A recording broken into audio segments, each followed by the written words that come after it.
sold for a bottle of whiskey on her 16th birthday.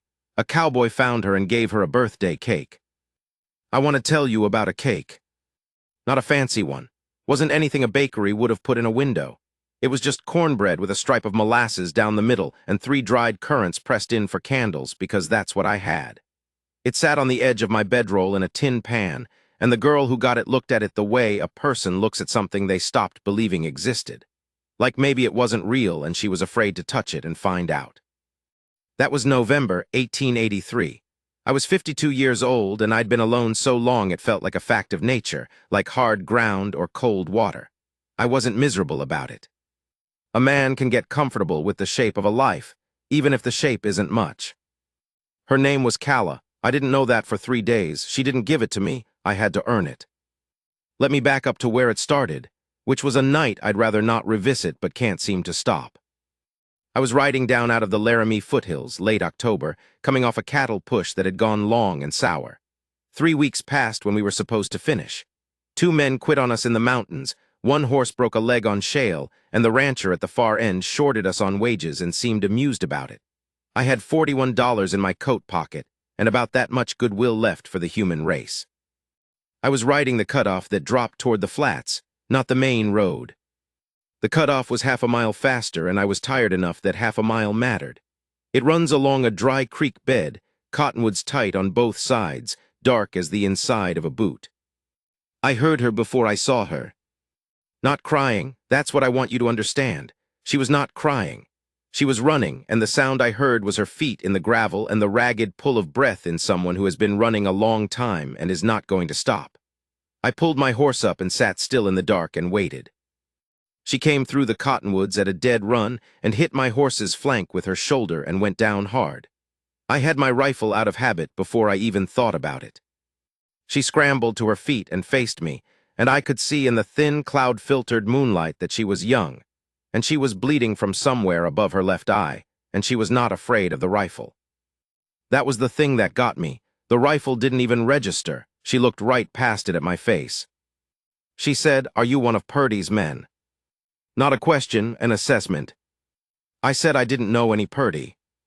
She looked at me another long second. Then she said, "All right," like she'd made a decision, and she sat down on a rock and put her forehead in her hands.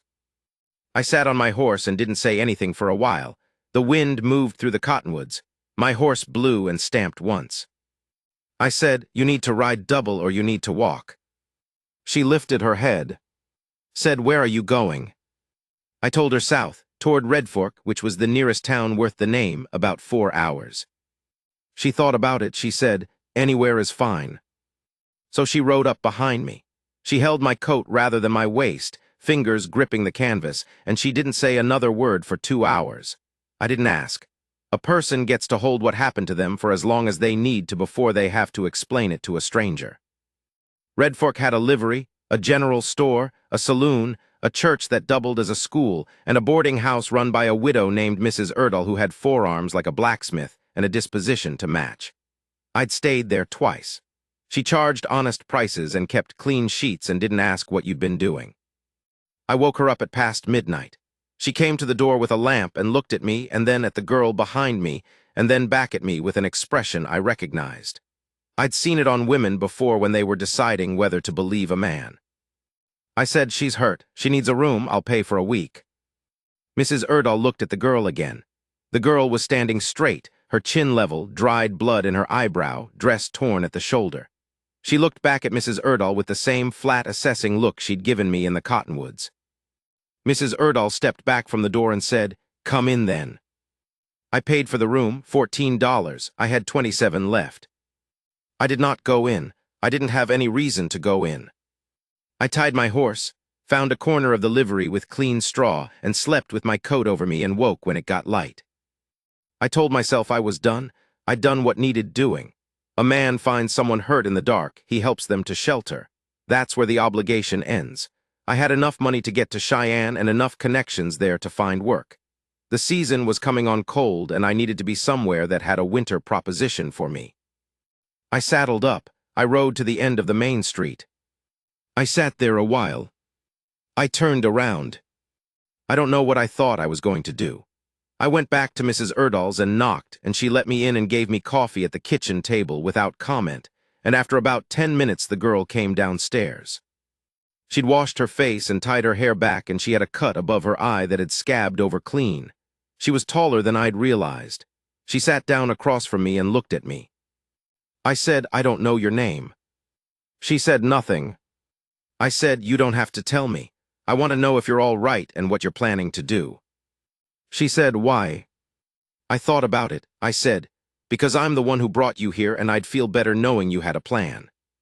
She looked at me for a long time. Then she said, "I don't have one." "Where were you going when you were running?" "Away." "Away from what?" She was quiet. Then she said, "My father sold me to a man named Roy Purdy for a bottle of whiskey. Yesterday was my 16th birthday." I set down my coffee. The way she said it was the worst part, not with anguish, with a flat, worn-down matter-of-factness like she'd already spent all the feeling she had on it, and now it was just a thing that had happened, a stone in her shoe she was telling me about. The flatness was worse than tears would have been. Tears I'd have known what to do with. That steadiness was something else. I said, "How'd you get away from Purdy?" She said, "He was drunk. They were all drunk. I took a horse and I rode until it threw me and then I ran." "Where's your father?" "He'll be drunk too. He's always drunk." I sat with that.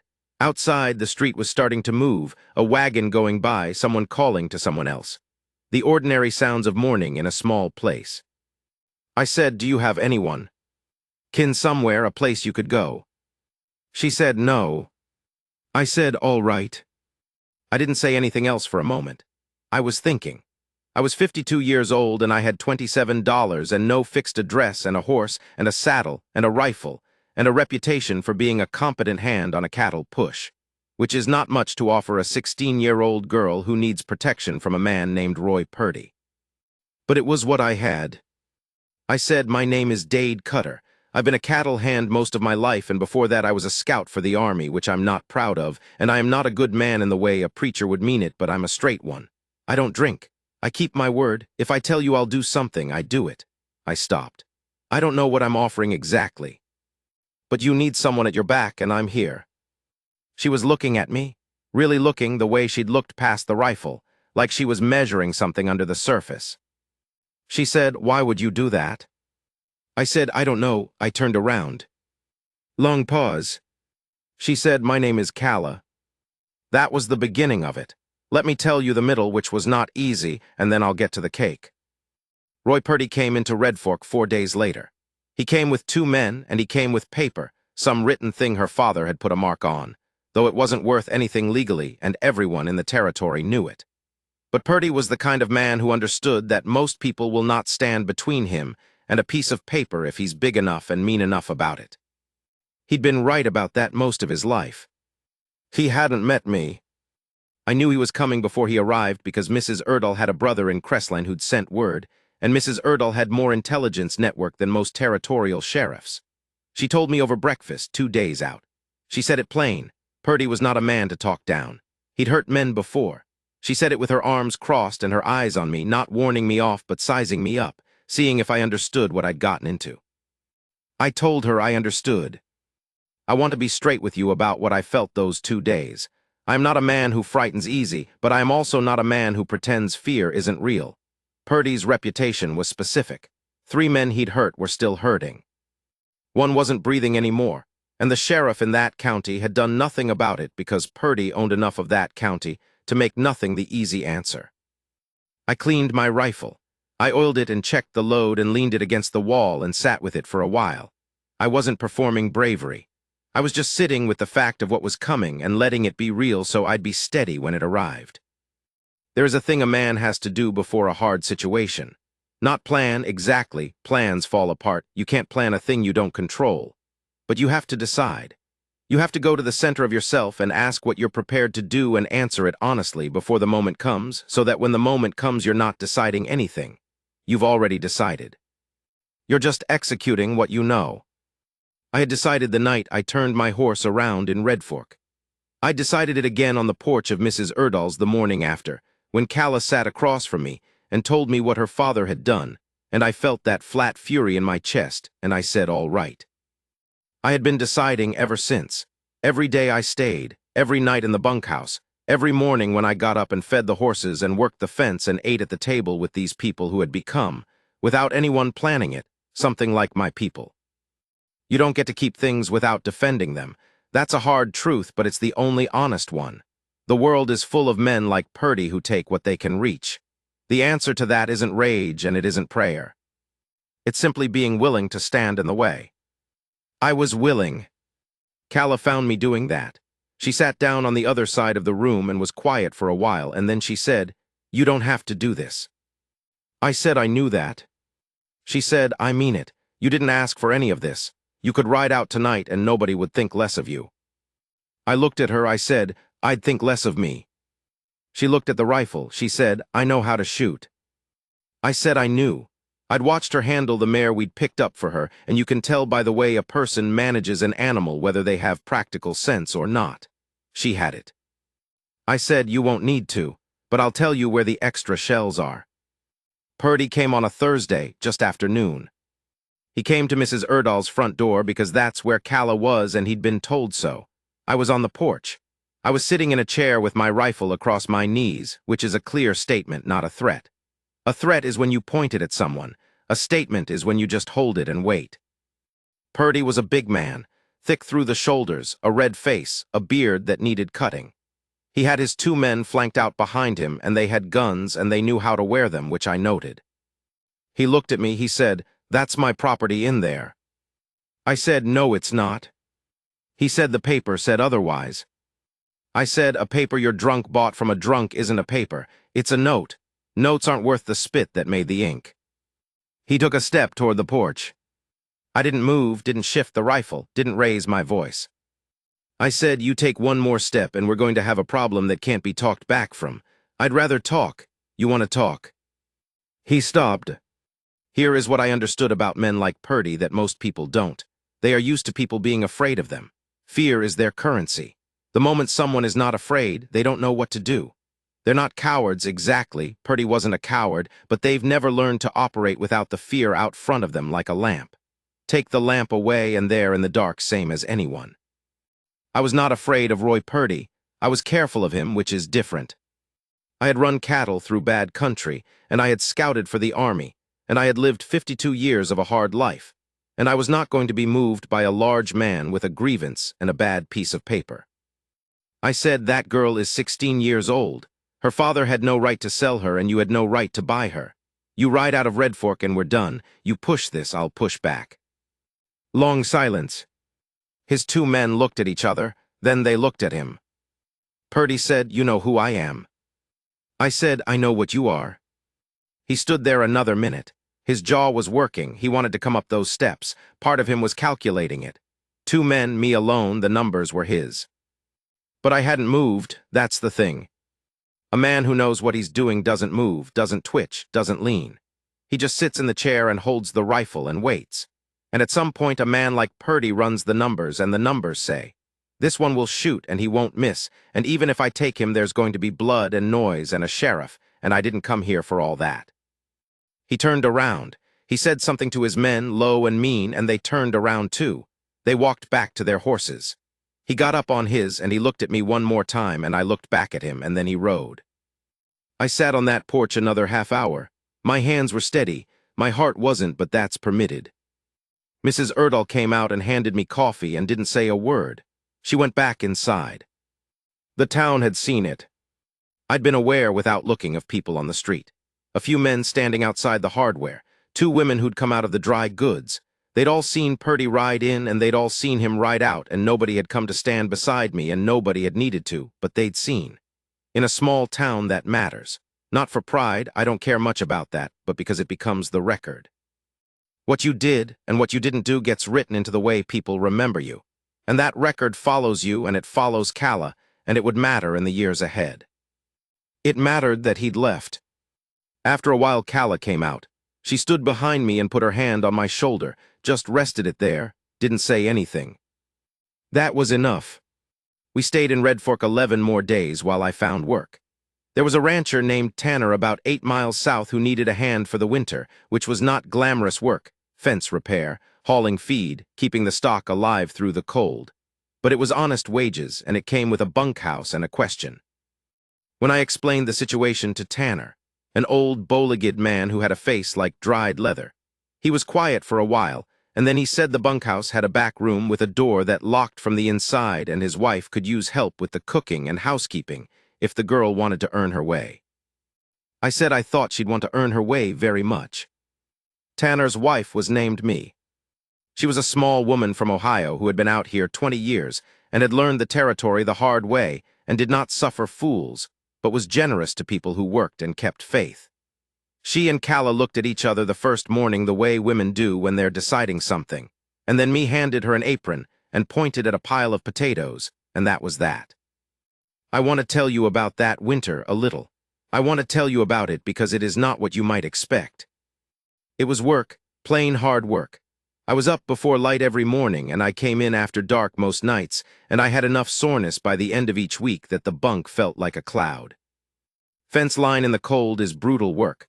Wire that bites through your gloves and posts that won't seat right in frozen ground, and Tanner's south pasture had about a mile of it that needed replacing. I did most of it with one other hand, a quiet Swede named Arvid who spoke little English but was the best fence post man I've ever worked beside. Arvid had a system. He never wasted a motion. He'd look at a post, look at the ground, look at the sky, and then he'd start and he wouldn't stop until it was done. I liked working beside him because he didn't feel the need to fill the air with words. We'd work a whole morning and say 6 things between us, and those 6 things would all be about the fence, and that was enough. There is a particular comfort in working hard, alongside someone who knows what they're doing, and doesn't need you to know it too. The cold that winter was the settling kind. Not the dramatic cold that comes in screaming, but the long, flat cold that arrives in November and squats on the land and doesn't lift until March, and some years not even then. The kind of cold that makes you aware of every gap in your coat, every place where the wind can find you. I'd worked in cold like that before. Army winters in the territories were nothing to reminisce about. But there's a difference between cold you're moving through and cold you're working in every day, going back to the same ground, the same fence line, with it the same color of gray the whole sky.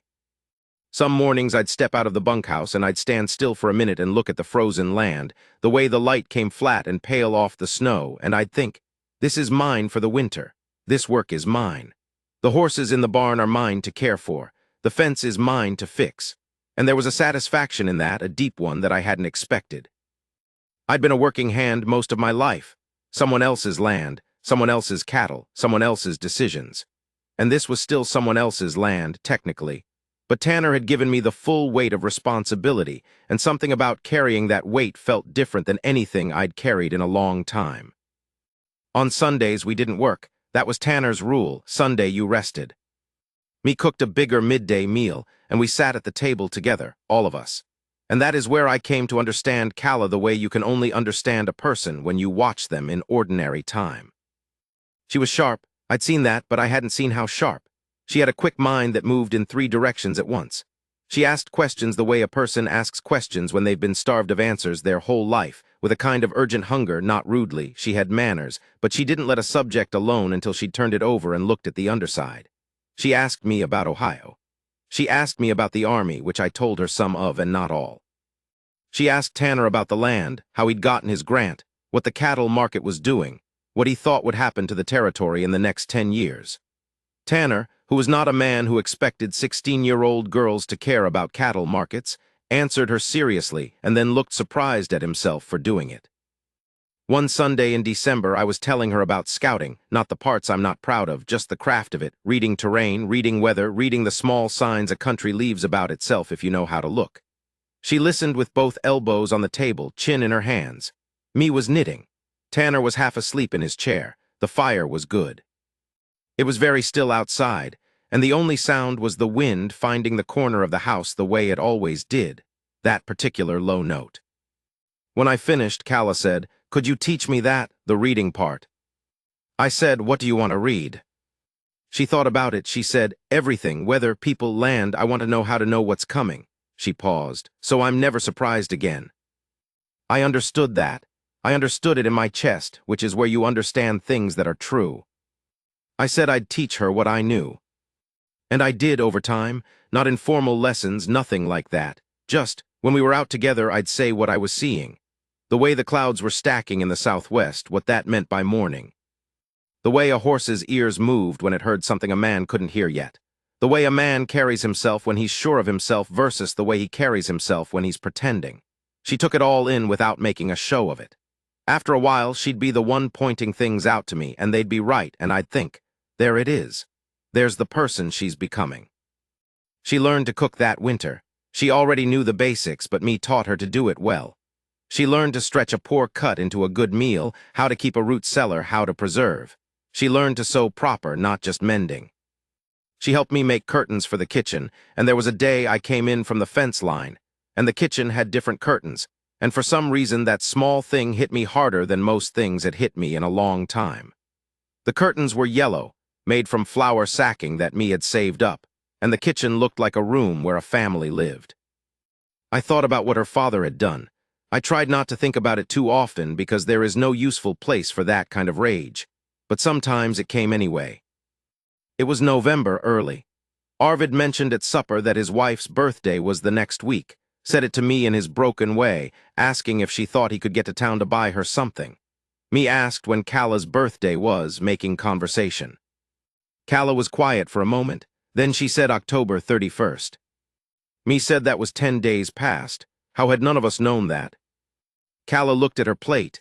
She said she'd never had a birthday that was much of anything.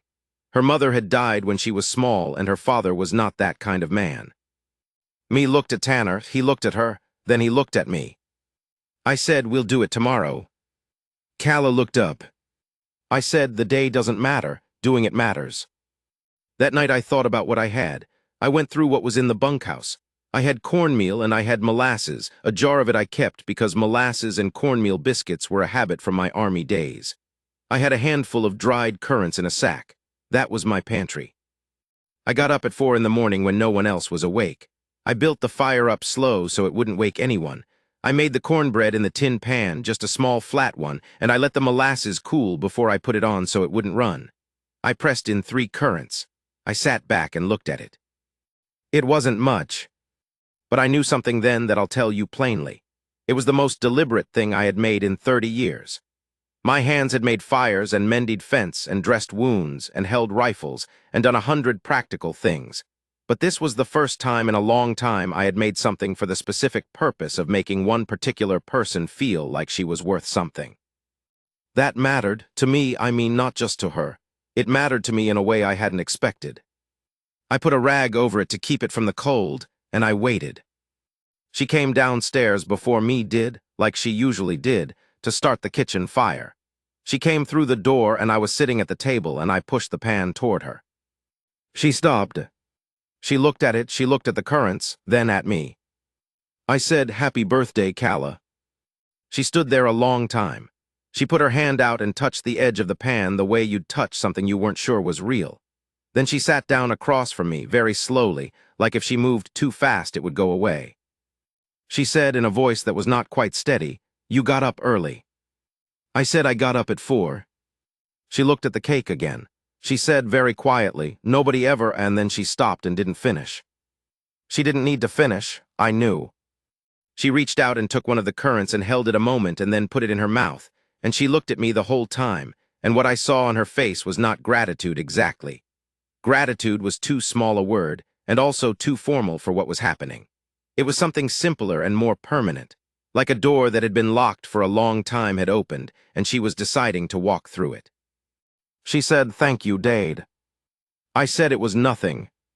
She said, "Don't say it's nothing." I said, "All right." Winter went on.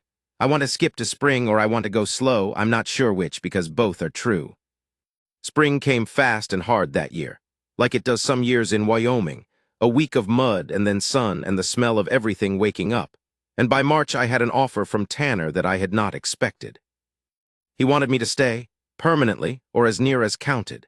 He was getting old and Arvid was leaving to go back to his wife in Nebraska, and Tanner said straight out that he needed a man who could run the operation in the coming years as he stepped back from it. He named a wage that was better than I'd made in a long time. He also said, without much ceremony, that the back room was Kalla's for as long as she wanted it. I sat with that offer for 3 days. On the third evening, I went to find Calla. She was in the kitchen garden, turning earth in the long afternoon light, getting it ready for planting.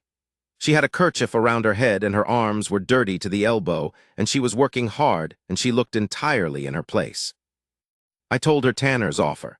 I told it to her because I'd decided she had a right to know before I answered. She had come with me, and whatever I decided had consequences for her too, and she was not a girl to be kept in the dark about things that concerned her own life. She stopped turning the earth and listened. Then she asked what I was inclined to do. I said I thought I wanted to stay, if she was agreeable to it. She looked at me for a while, then she said, "Are you asking me what I want?" I said I was. She thought about it seriously, which I was used to by then. She never answered a serious question quick. She said, "Me taught me things, I like me. I think I could learn more from her if I had more time." She paused, "And I'm not afraid here." I said that was worth something. She said, "Dade, do you know why I'm not afraid?" I said I didn't. She said, "Because you showed Purdy. You sat on that porch and you didn't move and he went away and I watched that from the window." She looked at me straight. "I've never had anyone in my life who wouldn't move. I didn't know it was possible." I didn't say anything to that. There wasn't much to say. She went back to turning the earth. After a while she said, "I think you should stay," and her voice was plain and certain, and that was the end of it. I told Tanner yes the next morning. Let me jump now a few years. I'll be honest with you, I could tell you the whole span of it, every season, every hard winter, every summer when the cattle brought good prices and the ones when they didn't, but I don't want to. Not because those years weren't worth telling. They were. But the story I started with was about a cake and what it meant, and I want to end close to that. Here is what I can tell you about those years. I worked Tanner's land, and I worked it well, and he knew it and said so. In the second year, he began leaving the decisions to me, and in the third year, he mostly sat on the porch in the afternoons and let me run things, and I ran them straight. The ranch got better because hard, honest work tends to make things better if you stick with it. We never got rich. We got solid. There's a difference, and I prefer solid. What I mean by solid is this. The cattle were healthy, and the herd grew in the right years, and we cut back smart in the hard ones. The fence was always good. The hands I hired, we went from 2 to 5 over the years, were honest working men, and I was straight with them on wages and expectations, and I never lost one to another outfit's better offer, which is the only real measure of whether you're running a place right. The land itself started to look tended. That sounds like a small thing. It isn't. Land knows when it's cared for, it shows it. There were hard years. A dry summer in the second year that killed half our kitchen garden and dropped the cattle to bone. A winter in the fourth year, the worst I'd seen since the army, that took 3 of our horses and 2 of Arvid's before he left. A dispute with a neighboring rancher over water rights that got ugly before it got settled, and for a few months I was carrying more worry than sleep. Tanner let me handle it, which was the right call, and it got settled with words and a surveyor and not with blood, which I was glad of. None of it broke us, and that is, I think, the plain summary of those years we held. Calla grew up. I watched it happen the way you watch a season turn, too slow to see in a day, but look away and look back and everything is different. She was 17, then 18. She worked beside me and then more and more alongside me in the practical way of a person learning a trade. She had a head for numbers, and Tanner started handing her the accounts, which she kept better than he had. By the time she was 19, she was running the household accounts entirely and sitting in on the decisions I made about the herd. I didn't ask her to do that. She just started showing up when I was thinking things through, and I found, over time, that thinking out loud to someone who listened the way she did sharpened my thinking. She didn't agree with me to be agreeable. If she thought I was wrong, she said so, plainly and with her reasons, and more often than I'd have expected she was right. Men came around. Of course they did. Red Fork had young men, and word had gotten out that there was a capable young woman at the Tanner place, and I was aware of each of them the way a man is aware of weather, checking it without making a production of it. I didn't say much. I was not her father, not in any official way, and I had never pretended to be, but I watched. And when one of them, a slick young man from a moneyed family down in Rawlins, came around twice in a week with what I recognized as the particular manner of a man who thinks a woman without much family history is an easy acquisition. I found a moment when Calla and I were working together, and I told her plainly what I'd observed. She listened, then she said, I know. I said, you see it. She said, I've been able to see it since I was 12. She said it with a dryness that made me feel both proud of her and ashamed of the world she'd had to learn that in. He didn't come around again after that. The man she eventually chose was nothing like that. He was a quiet young carpenter from Red Fork, red-haired and deliberate, and the kind of person who finishes what he starts. I'd watched him around Red Fork for a year before he ever came to the ranch. He did good work, honest work. There was a stretch of boardwalk on the main street he'd laid, and it was still level 3 years later, which is more than you can say for most. And he didn't drink past reason, and he wasn't loud about himself. Those are small measures of a man, but they're real ones. He came to help with a fence repair once, hired on for a week when we were short-handed. He worked hard and said almost nothing, and when Calla brought water out in the middle of the afternoon, he thanked her with his hat off and didn't make more of it than that. I watched. I noticed how men behave around her now. I'd been doing it for years, and I wasn't going to stop. But he didn't make my back go up. He just went back to work. He asked me before he asked her, which was the custom and also, I think, the right thing by his own code. He stood in the doorway of the stable and said what he felt for her and what he intended and asked if I would speak well of him. I said, I'll ask her what she thinks of you. He said, that's all I want. I did ask her. She said that she thought he was honest and that he made her feel like herself, which she said was not a small thing. I told her I thought he was a straight man and would work hard and keep his word. She said, what do you think I should do? I said that wasn't a question I could answer for her. She was quiet a moment, then she said, he makes me laugh. I said that was worth something too. She married him in the Red Fork Church on a Saturday in April, 6 years after I found her running in the cottonwoods. Me made the wedding supper and Tanner gave her away because she asked him to, and I stood in the second row and watched. I watched her walk down that aisle in a dress me had made from cloth ordered out of a catalog, pale blue with buttons up the back that me had spent 2 evenings sewing on. She walked straight. She'd always walked straight, but that day it was something more. A woman who knew where she was going and had chosen to go there. No one leading her, no one selling her, nobody's arrangement but her own. She looked at the carpenter, and he looked at her, and whatever passed between them was none of my business, but I could see from where I stood that it was real. Half of Red Fork had come. That surprised me, and then it didn't. She had been in this town 6 years. She'd worked at the general store some seasons when Tanner didn't need her, and me had taught her to help with the church suppers, and she'd been part of this place, quietly, the way a person becomes part of a place when they work and are honest and keep their word. People knew her. People liked her. And maybe some of them knew enough of where she'd started, not the whole of it, but enough to understand that what they were watching was a woman who had come through something hard and made it to something good. That deserves to be witnessed. I watched. I kept my face the way I keep my face when I don't want it to say too much. It said some things anyway, probably. I want to tell you the last piece, and then I'm done.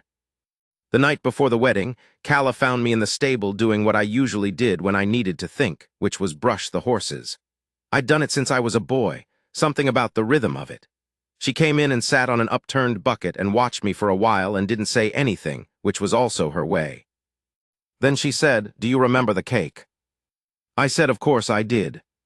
She said, I've been trying to figure out for a long time how to tell you what that meant. She stopped. Not just the cake, all of it, the porch, staying, telling me things, asking me what I thought. She was quiet a moment. I think you were the first person in my life who treated me like I was worth the trouble. I kept brushing. My chest was tight in a way I wasn't going to talk about.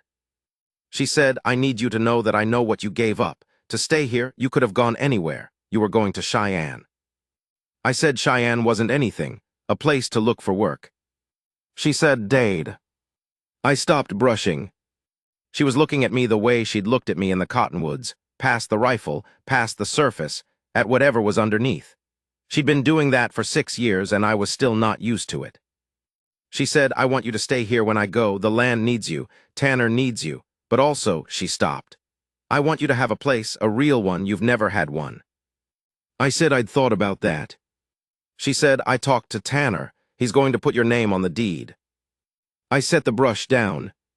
She stood up from the bucket and came over, and she hugged me. And she was grown now, and she was eye level with my chin, and she felt entirely like the person she had become, and I put my arms around her, and held on for a moment, and neither of us said anything. Then she stepped back and she looked at me and her eyes were bright and she said, "Happy birthday, Dade," because she had figured out somewhere along the way that October was my month too. I said, "You remembered that?" She said, "I remember everything you told me." She said it plain, without making it large, and that was what made it land. She went back inside. I stood in the stable for a while. One of the horses knocked against the stall door in the gentle way horses do when they want attention, and I reached over and put my hand against his neck without thinking about it. The lamp was low. Outside it was cold the way April is cold in Wyoming, with the particular bite that says winter is not quite finished with you. I owned land. I had a place to come back to. I had done one thing right, found a girl in the dark, turned the horse around, and from that one thing over time, I had built a life I hadn't thought was still available to me. A steady one. A life with a table in it and a kitchen with yellow curtains and a girl I had watched become a woman who knew her own worth and chose freely the man she wanted and looked at me like I was worth the trouble. That's what I want you to hold on to, if you hold on to anything. Not the rifle and not the porch and not Purdy turning his horse around. That was just necessity. That was just doing what a man does when he has decided who he is and what he'll stand for. Hold on to the cake. The one made at 4 in the morning with molasses and currants and a tin pan and a man who understood, maybe for the first time in a long time, that making something for someone else is not a small thing. It is, in fact, everything.